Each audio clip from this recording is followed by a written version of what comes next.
bienvenue dans l'Antre du Lutin. Dans notre série des 3 petits jeux qu'on vous présente aujourd'hui, jeux pour enfants, euh, un ovni quand je l'ai découvert, quand on nous l'a offert pour notre petit bout de chou, Gagne ton papa. Alors forcément moi, Gagne ton papa, déjà le titre n'attire pas du tout, effectivement c'est très particulier, je sais pas pourquoi ils ont choisi ce nom qui est vraiment pas terrible du tout, hein, faut avouer. Par contre, jeu exceptionnel pour les mécaniques et la réflexion pour un enfant. Euh, Normalement, il est écrit à partir de 3 ans. Bon, je dirais que 3 ans, au début, il va bien tâtonner, mais ça se joue, il essaie. Voilà, il ne réfléchit pas forcément, c'est à force de manipulation, on va voir les mécaniques. C'est un peu un Tetris, tout simplement, dans lequel votre enfant peut très bien jouer contre vous, voilà. Vous allez avoir, l'enfant va avoir des pièces Tetris à placer, et vous allez avoir des pièces, mais dans un mode plus difficile, ce qui fait qu'il rentre tout de suite en compétition avec vous. Très fun à jouer, très très sympathique, plusieurs niveaux de difficulté, plusieurs modes, et on peut aussi jouer en solo. Pour des parties rapides, très très bien. Alors c'est un jeu qui est vachement évolutif en fait, hein, du coup, parce que effectivement, comme je disais, votre enfant va commencer un peu en manipulant, ça va être à force d'essais au début, et après il va faire comme vous, il va commencer à avoir ses petites techniques, commencer par les plus grandes pièces, il va apprendre tout simplement. Très bon jeu, beau matos, on voit ça tout de suite. Voici le contenu de la boîte de Gagne ton papa. Donc ce jeu avec un petit livret qui est assez simple, hein, voilà. Il y a beaucoup de modes de jeu différents en fait, on va s'attarder au mode simple au début. C'est surtout un jeu qui est fait pour 2 joueurs à la base quand même, avec des défis en fait. On a côté matériel, on a du coup des formes, voilà, de différentes couleurs, c'est attirant pour les enfants, de la couleur comme d'habitude, hein, voilà. Des formes qui sont plus grosses, des formes qui sont plus petites et plus faciles à placer, et ça va être une sorte de Tetris, en fait, de Tetris défi. Donc il y a des niveaux de difficulté, du jaune jusqu'au noir, il y a 54 défis différents, voilà, et on voit à chaque fois que c'est des défis doubles. On va choisir un niveau de difficulté, donc on va commencer par le niveau débutant, hein, pour voir un peu le but. Le niveau de difficulté débutant, on prend une carte, un joueur ici, un joueur là, voilà.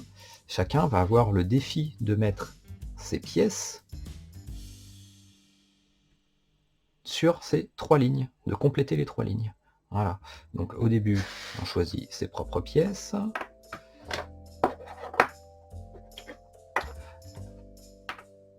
Voilà. Déjà un peu de manipulation pour les jeunes enfants au début quand ils débutent. Rien que le fait d'aller chercher les pièces, c'est intéressant, ça les fait un peu manipuler, ça les fait chercher. Voilà, pour vraiment le début des jeux, pour les petits. Voilà. Donc là, c'est un niveau de difficulté très simple, novice. Niveau de difficulté identique pour le joueur en bas et le joueur en haut. Les niveaux de difficulté augmentent, et il y a des cartes avec des défis novice, et en face, difficile pour les parents. Voilà. Avec des formes qui se complètent, du coup. Des formes qu'on peut pas trouver d'un côté comme de l'autre en même temps. Donc c'est bien. Ça permet de jouer avec son enfant, avec un niveau de difficulté qui est différent. L'iconographie de la carte est assez simple justement, pour expliquer voilà, que ça, ce côté-là, c'est pour l'enfant, c'est la petite silhouette, alors que l'autre côté, c'est la grande silhouette, c'est pour le papa, la maman, ou n'importe quel autre adulte. Ou un enfant plus grand, voilà, effectivement. Le but du jeu, du coup, au top, va être de compléter son côté. Donc, top.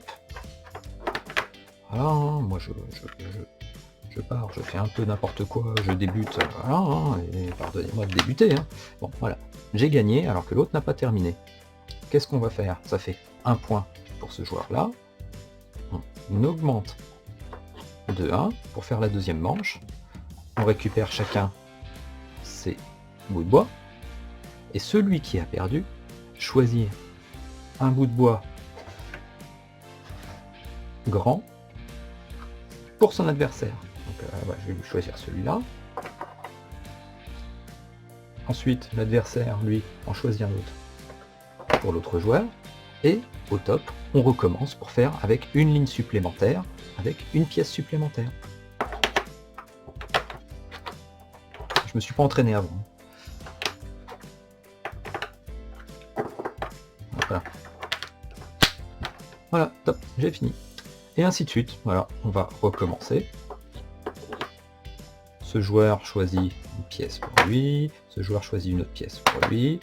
On recommence jusqu'à la dernière manche. Voilà, la dernière manche où chacun aura voilà, toutes ses pièces à poser.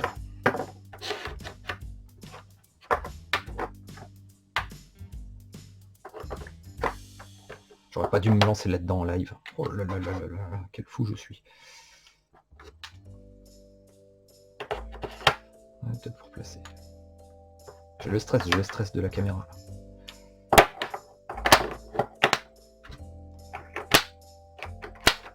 Ouf, j'ai pris du novice. Ah, quelle honte j'aurais eu de ne pas réussir. Désolé. Donc voilà, à la fin, on compte le nombre de rounds qui a été terminé, qui a été gagné. Et voilà, ça décide du gagnant. C'est quand même simple. Pour nous, les parents, bah, c'est bien parce que ça nous rappelle un peu du Tetris. Avec le coût des niveaux de difficulté différents, ça permet de jouer avec un enfant. Nous, on réfléchit, on a nos techniques, comme je disais tout à l'heure en introduction. Voilà, moi, j'essaie de commencer par les plus grands pour essayer de les caser et autres. L'enfant va découvrir ça au fur et à mesure. Voilà. Lui, au début, il va manipuler, il va peut-être essayer de s'énerver, même, voilà, il va essayer des techniques de folie, il va essayer de tricher peut-être, voilà. Parce que mon bout de chou, quand il avait 3 ans, il a réussi à me faire. Qu'est-ce qu'il m'a fait? C'était très rigolo. Ah oui, hop, et il était tout content de lui, voilà. Il m'avait mis la pièce en l'air, voilà. Et il était content, il avait réussi à caser toutes les pièces. Non, mon bonhomme, ça marche pas comme ça. Donc c'est marrant, c'est une petite anecdote, c'est rigolo. Donc voilà, donc pour un enfant petit, parce qu'effectivement c'est conseillé à partir de 3 ans, c'est vrai que on se dit que ça va être un casse-tête qui va être très dur pour un enfant de 3 ans, mais non, il va manipuler. Et ça déjà c'est le principal. Il va manipuler les cubes, il y a de la couleur, ça l'attire. En plus, il va défier son papa, sa maman ou quelqu'un d'autre, ou son grand frère peut-être. De même, hein, on peut tout à fait commencer à deux enfants qui n'ont pas le même niveau. Il y a des règles dans le jeu qui permettent d'augmenter ou de diminuer le niveau de difficulté pour un des deux enfants, mais en ayant la même carte à la base. Je me rappelle plus exactement de la règle, mais voilà. En fait, on peut très bien choisir une carte rouge, voilà, qui est quand même un niveau de difficulté assez élevé. Et en fait, tous les symboles, pour réduire la difficulté, par exemple, si vous aviez ce symbole-là dans votre case, dans votre défi, vous pouvez réduire la difficulté du défi en remplaçant ce symbole par un petit rouge et un petit marron. Ça sera plus simple, ça va baisser le niveau.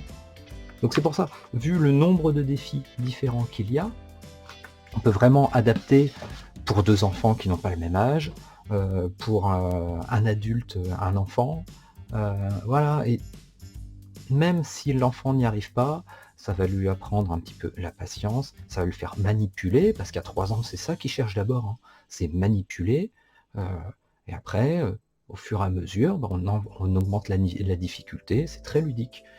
De même, il y a plusieurs jeux dans le jeu, il y a aussi des cartes également, pour faire de la 3D. Voilà. Par exemple, là, il y a un défi 30 cubes. Alors, la caméra, si j'arrive à faire la mise au point.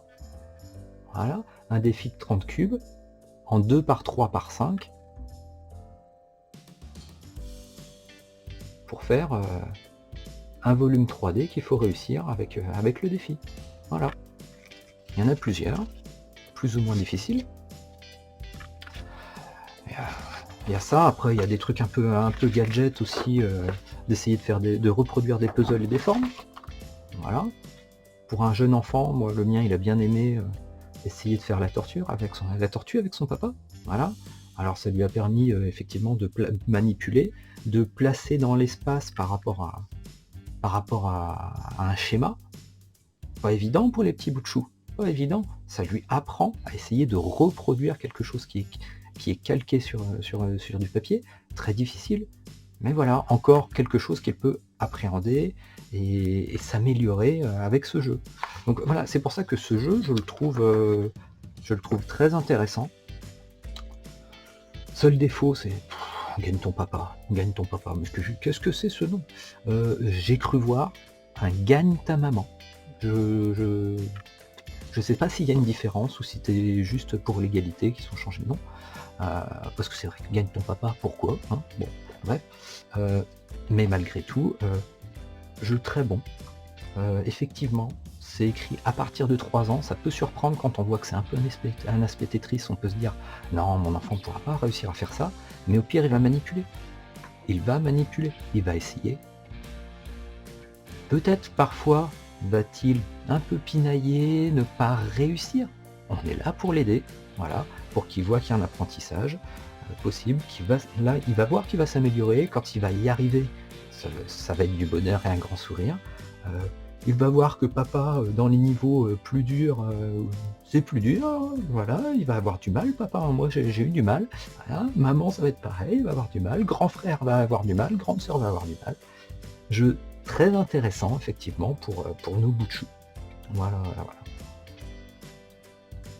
Un petit pouce si vous avez aimé la vidéo et je vous invite également à aller regarder les 2 autres vidéos des 2 autres jeux pour enfants que je vous propose aujourd'hui.